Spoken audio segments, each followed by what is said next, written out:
So first let's start with, how did you guys meet?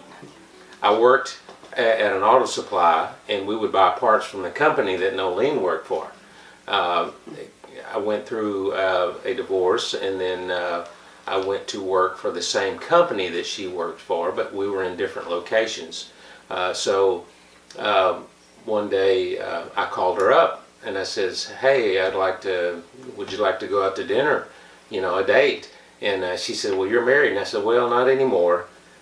So anyway, she said, "Well, no, not really." and so I said, "Okay, well, you know where I am and you know where I work." And about, I don't know, I guess a month later, she called and she says, "Okay, I'm ready." And I go, "You're ready for what?"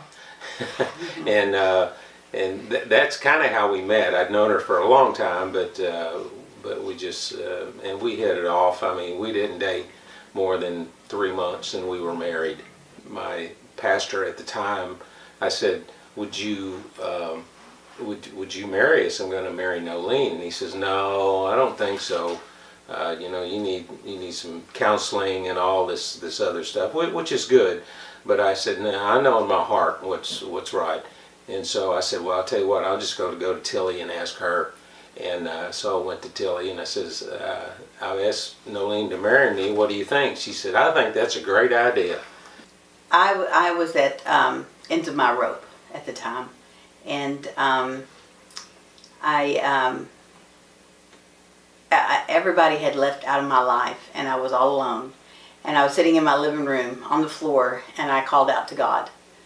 And I said, "You know, God, if I have to live the rest of my life with my cat, I'll live like that. But, you know, the next thing I want to do, I want to live for you and your way.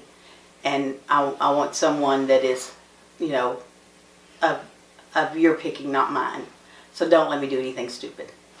And so after that is when Tommy called. And so that's why I hesitated on going out with anyone. And so I was just sort of feeling around for that. And so I turned him down, not because of who he was. It was because of looking for what God wanted me to do and the direction he wanted me to go in. And so it was one Sunday morning, I was driving along and the voice came through and it said, "Call Tommy." And so that Monday morning, I got on the phone and I called Tommy. And he said, "Noleen, you ready to go out to dinner?" And I'm like, "Yes, I'm ready." And that was about 6 months down the road. And so it had been a while. And he said, really, he needed that time to be alone for himself. So God gave us that time, I believe, for him to be alone and for me to be alone, because we both had been through bad marriages and divorce, and we really needed that time. And so when we met and got together, he said anybody that's going to be in his life with him needed to know what he did. And so he said, "Would you like to go to church with me on Sunday?" And I said, "Of course." And because all the churches I'd been to just wasn't right. And so I went with him that Sunday morning to Grace Street, and it was perfect. We set out all the chairs. It was at Rankin Elementary School then. We set out all the chairs and got it all ready, and put up all the microphones and the speakers and got all of it ready. And you know, it was just perfect. The people came, and I thought, this is the right way to do it. You take it to the people, and the people come. And then we went to the 4 o'clock, and when we walked in the door, when we walked through the doors, Tim was there. And Tim looked at me, and the first thing he said, "Hey, you, come here. Can you pull the music?" And Tommy said, "Tim, this is my date." And and Tim said, "Well, can't she pull music too?" And Yes, she can pull music. And I said, "Yeah, I can do that." And so I went and pulled the music, and he gave me a couple of summer missionaries, and they helped, and you know, it worked. And so I thought, you know, this is what it's all about. So I just fell in love with him, and I fell in love with what he did, and I fell in love with the mission, and I fell in love with what it's all about, and that's God. We do everything pretty much together. I mean, we go out to eat. Alma's with us, and Noleen may want to share how Alma came into our life because she tells it better than I do. Well, I think Alma was sort of trying to find a place to live, and she was not wanting to be with her family. And so it was one morning that she called me, and she was at Center and Park Row, and she had 3 bags of clothes in her hand, and she said, "I can't go any further." And so I told Tommy, I said, "Go get her." And that was about 8:30 in the morning, and so he went and picked her up, and he brought her up there to the mission, and so she's been with us ever since then. And so she is one who is dedicated and committed to the Lord, and she is very dedicated to the mission, and she loves being there, and so her heart is for the people and for the babies and for the children. And so we have welcomed her into our family, and she does everything with us, and as a family it's like it's always been our family. So it's a part of us as being a family. So Alma, the best memory is probably going down to sisters and going swimming, and Yep. she loves to swim. So Soon I find $1. yeah, You found $1 when you were swimming? Yeah. Like a paper dollar or like a when she coin? went under the water. Now I go underwater. Uh-huh. Look, Mommy, I find $1. All right. She didn't give it to us either. She kept it. Kept it, cried it out, and keep kept it. it. Yeah. Yeah. Do you have any advice that you guys would give to maybe somebody who's single right now and possibly looking for a mate?